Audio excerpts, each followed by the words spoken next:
Nosotros vamos a conversar en esta parte del programa con el ingeniero José Aybar. Él ahora se está desempeñando como director de supervisión y fiscalización de obras de INAPA, pero hace algunos meses, hace un par de años, estuvo al frente del diseño de ingeniería de todo este proyecto. También está con nosotros, y qué bueno que sea así, la ingeniera María Isabel, la arquitecta, María Isabel Serrano, arquitecta, y ella nos va a contar pues toda la parte de la estructura, de lo lindo que estamos viendo acá, cómo se pensó el proyecto, si es fiel a lo que se diseñó, si hubo que hacer algún cambio, si la gente también participó de alguna manera para que se haga sostenible y revisar los conceptos que dicen hoy lo que tenemos que cumplir de aquí a 100 años. Ingeniero, arquitecta, bienvenidos y buenos días. Vamos a comenzar con la dama. Correcto. Sí, eso es correcto. La que estamos en Santiago de los 30 caballeros. Esa es la palabrita de moda, sostenibilidad. Sí. Vamos a aplicarla a este proyecto, y a su función de asesoría. Muchas gracias, buenos días. Inicialmente, cuando se habla de sostenibilidad, la gente mira el concepto como algo inalcanzable o muy teórico. Entonces estamos intentando aplatanar la sostenibilidad. Y eso es algo que dentro de mi trabajo como asesora, trato siempre de orientar a mis clientes. Yo trabajo como consultora en el sector privado, pero llegué aquí porque soy asesora de proyectos del senador Eduardo Estrella, a cargo de todos los proyectos de la provincia de Santiago. Desde ahí estamos orientando las necesidades de la provincia y haciendo los levantamientos, y así pues vengo aquí a ayudar al director de INAPA y a todo el equipo en todo lo que es la asesoría general de la obra, como conocedora también de Santiago, y entendiendo que la sostenibilidad, cuando se busca integrar en la práctica, es básicamente mirar varios aspectos clave. Número uno, ¿qué problema estamos nosotros tratando de resolver? ¿Cómo lo vamos a resolver y con qué lo vamos a resolver? Ustedes han dicho algo muy importante, aquí la gente ha sido protagonista, y uno de los componentes de la sostenibilidad es el componente social. O sea, si socialmente un proyecto no responde a esas necesidades, entonces empezando por ahí no hay sostenibilidad. Claro. Se ha intentado desde que se originó el proyecto, no solamente en esta etapa, integrar gente de la comunidad, tanto en mano de obra, que todas las personas de la zona, del entorno, puedan ser parte también del proyecto y tener una fuente de empleo, tanto directo como indirecto. En la parte medioambiental, que es probablemente lo más difícil de entender cuando hablamos del tema ambiental, es uno, restaurar el bosque ribereño que había sido degradado, que había sido además contaminado de una forma que lo vemos en el país entero. El tema medioambiental, lo que son los ríos, arroyos y cañadas, sirven de colectores abiertos de todas nuestras aguas residuales y de todos los residuos sólidos. Entonces, uno, el saneamiento del arroyo, tanto con la parte de ingeniería, de recoger todas esas aguas negras que anteriormente descargaban de manera directa e indirecta en el río Gurabo, que es un río degradado a cañada, pero además restaurar ese bosque ribereño, recuperar la avifauna, o sea, todo lo que son nuestros elementos naturales de flora y fauna que son propias de la zona, no solamente del arroyo, o sea, de la zona de vida en la que nos encontramos, de la zona también urbana, porque no es lo mismo un bosque ribereño urbano que rural o que de alta montaña, son características diferentes y hay que trabajar con las características de cada lugar donde nos encontramos. Entonces, en esa parte medioambiental, primero recuperar la capacidad de los suelos para permear el agua de lluvia. Ustedes ven que ha llovido y aquí no se forman pozos de agua. O sea, un elemento importante que se ha manejado es que todos los suelos del parque permitan permear el agua, y ahí voy a hablar incluso en el uso de los materiales, que el arquitecto René García y yo hemos trabajado muy de la mano. Él ha sido el autor intelectual del diseño del proyecto. Yo he estado apoyándole en algunos componentes que tienen que ver de sostenibilidad, y por ejemplo esos bancos donde ustedes se pueden recostar son de plástico reciclado imitando madera.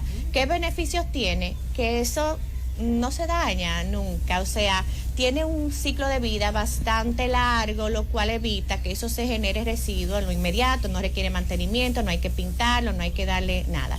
Los otros bancos que son individuales son hechos de hormigón y también están hechos para durar, o sea, sin necesidad de mantenimiento. Pero igualmente toda la parte del paisajismo se ha trabajado no solamente con la recuperación del bosque ribereño, pero con un paisajismo ecológico. Un paisajismo que atraiga la biodiversidad con especies endémicas y nativas nuestras del país. Que un tema que yo he tenido siempre de reto es que los viveros locales no producen lo nuestro, producen especies extranjeras, introducidas, exóticas, porque es la demanda. Claro. Los paisajistas en general no utilizamos nuestras propias especies y algunas están en peligro. O sea, aquí todas las plantas que vemos son locales. Locales, pero no locales, endémicas y nativas. Y por ejemplo, allá tenemos, no se ve desde aquí muy cerca, el abey, que es una especie endémica de la isla de la Hispaniola que está en peligro de extinción crítico. Y es parecido al framboyán, que no es nuestro. Las flores amarillas, hay muchas especies nuestras, el busunuco, el aguayiga, que es una especie que viene desde los taínos, o sea, que son arbusticos pequeños, y estamos integrándolos en Arroyo Gurabo para que además se constituyan una reserva de nuestra biodiversidad. Y desde ya vemos mariposas, vemos aves que han vuelto. Claro que sí, porque esa es la idea, cuando trabajamos además con biodiversidad. Pero lo más importante es que todas estas jardineras, todas estas especies no requieren mantenimiento. O sea, simplemente es sembrarlas de la forma adecuada. Claro. Mantenerlo limpio.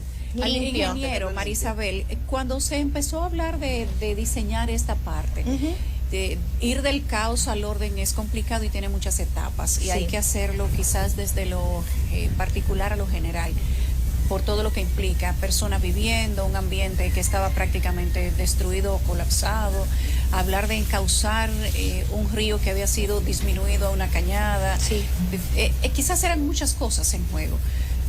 ¿Cómo inició el diseño tanto de la parte de la obra como tal, de el desvío del agua, de purificar o limpiar el 20% que se ha alcanzado, pero también de diseñar la parte medioambiental? Quiero que ustedes nos cuenten cómo fue ese inicio. Yo quiero rescatar algo y es importante resaltarlo, porque también aquí estamos rompiendo paradigmas. Al inicio, y yo me sonrío porque hay muchos pleitos que no se ven. Claro. Al inicio, ¿cuál es la tendencia general con las cañadas? Porque esto no es una cañada, pero a todo lo que lleva aguas contaminadas le llaman cañada.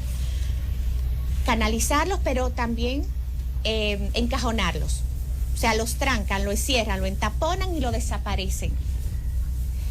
Hasta que la naturaleza vuelve y los hace surgir. Claro, pero es lo más fácil y lo más económico. Pero es peligroso. Lograr esto abierto, a cielo abierto, lograr que nos permitieran recuperar de cañada a río su integridad, su dignidad del mismo río, recuperar esa dignidad y permitirnos a nosotros devolverle a la ciudad espacios de captación de dióxido de carbono, de reducción del efecto de isla de calor, de aporte de 52,000 metros cuadrados de área verde que estamos devolviendo solo con este tramo y el primer tramo a la ciudad. Dicen eso, que ya me metieron concreto por todos lados, ya me quitaron lo verde. Si ustedes se dan cuenta, aquí prácticamente el gran porcentaje del parque es permeable.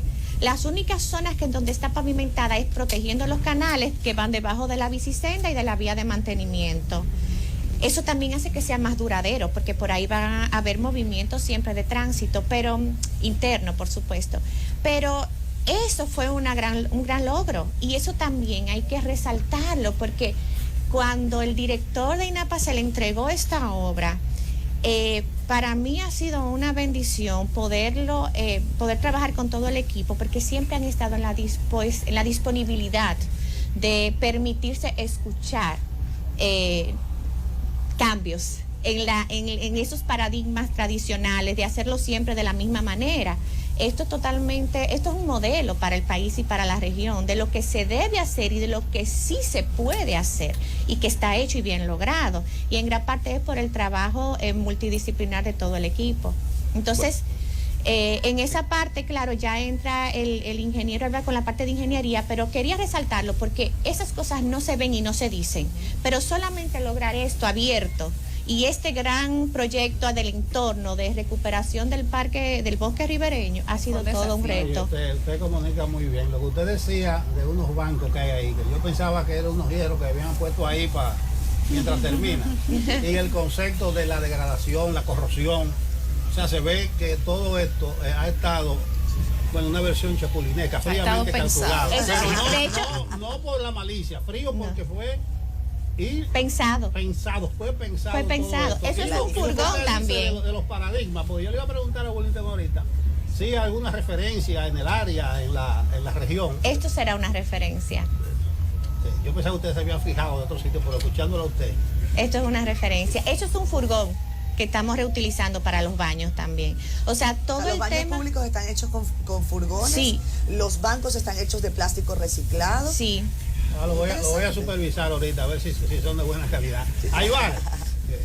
Sí, usted es uno de los protagonistas de la película. Que perdón, que me pide el director, bien dicho, que debemos mencionar que tenemos aquí hasta el momento sembrado 500 árboles, todos endémicos y nativos de la isla, cerca de 6.200 arbustivas, o sea, todo lo que es la parte del estrato bajo de las jardineras, y 19.000 macollas de vetiver para estabilización de los taludes, que en lugar de hacerlo con concreto armado, lo hemos hecho para que la misma naturaleza haga el trabajo que ella perfectamente puede hacer. Involucramiento de todo el mundo, pero usted involucró a Wellington de manera tal que él ahorita mencionó algunas especies de las que fueron plantadas. Claro que sí. Porque se ha interesado en entender y en aprender, y eso es valiosísimo. Bueno, cuando existe la voluntad política, las cosas quedan mejor que cualquier proyecto, si usted se involucra. Ingeniero Aybar. Sí, todo proyecto de saneamiento, sea de río, cañada, arroyo, tienen 5 componentes principales. El primero es el garantizar una recolección, transporte, tratamiento y disposición final de las aguas residuales de todos los sectores que queden dentro de la cuenca. El segundo es garantizar el servicio de agua potable. El tercero es evitar las inundaciones en todas las comunidades o sectores que pertenecen a dicha cuenca. El cuarto es garantizar una efectiva recolección de los desechos sólidos. Y el quinto es el de recuperar, de que toda esa zona se convierta en un gran pulmón para la comunidad.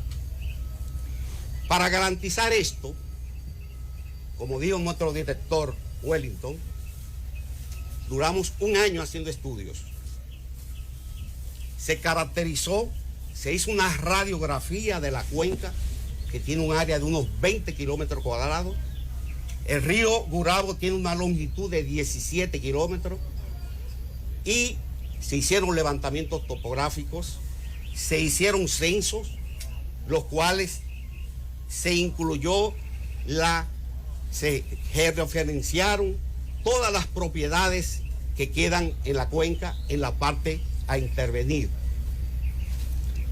Las instituciones públicas que intervinieron y le dieron apoyo a INAPA, debemos destacar a Corazán, Santiago Solidario, la oficina técnica del senador Eduardo Estrella, la Secretaría del Ministerio de Medio Ambiente. Entonces, que los estudios hidrológicos, ¿qué determinaron? Que con una lluvia de probabilidad de ocurrencia de 100 años, se podía generar un caudal de 250 metros cúbicos por segundo.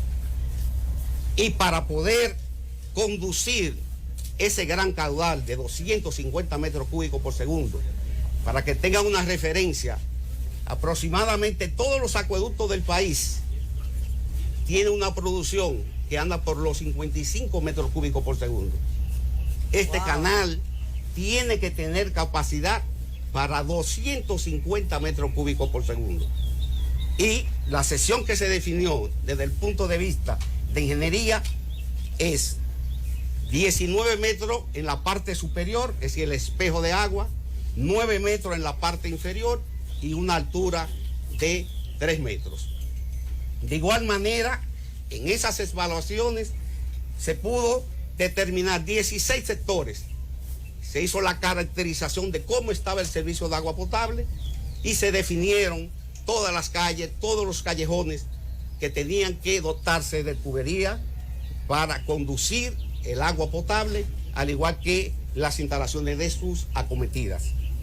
De igual manera, las redes recolectoras y lo que es el manejo de las aguas lluvias. Si hacemos una sección del cuerpo actual del río Gurabo, nos vamos a encontrar primero con esa sección trapezoidal que hemos definido. Inmediatamente en la parte superior, una valla de protección. En la parte izquierda del arroyo, en 3.2 kilómetros, tenemos una vía de acceso que es para la garantía de la recolección de la basura y evitar que los comunitarios hagan el vertido de esos desechos sólidos al arroyo ya recuperado. Si seguimos en la margen izquierda, ustedes podrán observar ya lo que es arborización y los taludes.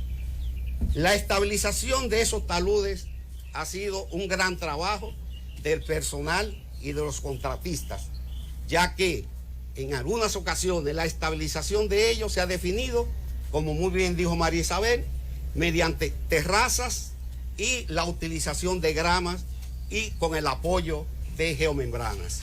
En otros casos, la parte de ingeniería ha tenido que definir que tenemos que utilizar gaviones y en otros casos hemos estabilizado los taludes con muros de hormigón armado. En la parte derecha, a todo lo largo, tenemos la ciclovía, tenemos zonas de arborización y los parques que ustedes han podido observar. En ese sentido, pudiendo decirle a ustedes las cantidades, ¿qué intervención nosotros tenemos? Más de 17 kilómetros de tubería de agua potable. En ambos lados del arroyo Gurabo, el río Gurabo ya intervenido, como muy bien dijo nuestro director, tenemos sendos colectores de 16 pulgadas, también tenemos tuberías de agua potable para garantizar la alimentación de todas las viviendas que van a quedar luego de la intervención. Ese estudio, el estudio que hizo Santiago Solidario, el censo, definió 3 niveles de vulnerabilidad. En el primer escenario, estábamos obligados a movilizar más de 2.000 viviendas, que, como explicó Wellington Arnaud, nuestro director, explicó el procedimiento de la movilización de esas viviendas. De igual manera, nosotros tenemos las intervenciones de todas las cañadas existentes, se han canalizado, se han conectado. La idea es que únicamente el arroyo Gurabo permita la conducción de las aguas lluvias, que no reciba ya desechos sólidos. Las 2 tuberías colectoras que están conectadas a una alcantarilla tipo cajón que queda en aguas abajo de lo que es la circunvalación, por gravedad, todas las aguas residuales de esos 16 sectores van a hacer el vertido a la planta de Rafey. La planta de Rafey tiene una capacidad de 1.200 litros por segundo, 1.217.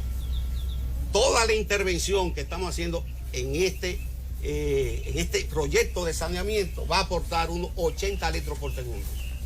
En la actualidad, esta planta está recibiendo aproximadamente 400 litros por segundo. O sea que tiene capacidad. Es decir, que tiene capacidad para que Corazán siga interviniendo más sectores y siga incorporando más caudales, de tal manera de garantizar el 100% del saneamiento del Yaque del Norte. En términos generales, ese es el proyecto. Ingeniero, es fácil verlo ahora terminado y hablar del proyecto como tal, de todo lo que duró, de lo que vieron, pero yo quiero saber cuando ese primer desafío, cuando ustedes llegan, que ven lo que hay, que ya se sabía, el hoyo de Puchula, sabemos todo lo que era, eso era un desastre. ¿Cuáles fueron los desafíos más difíciles que ustedes enfrentaron para poder hacer todo esto? En todos los proyectos de saneamiento, la parte más complicada es el manejo de los comunitarios. Sí. Inclusive al principio, para poder hacer los estudios, los levantamientos topográficos y demás, había cierta resistencia.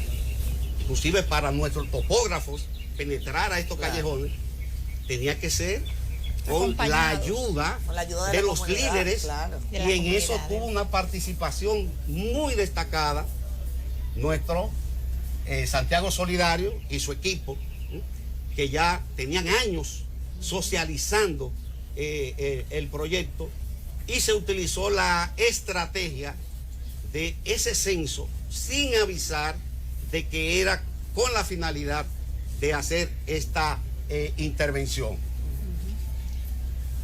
De igual manera, algo muy importante en esa etapa del estudio es que cuando se levantó cada una de las propiedades, cada una de las viviendas, donde se definían quiénes componían, quiénes vivían en ese techo, esa propiedad fue georreferenciada.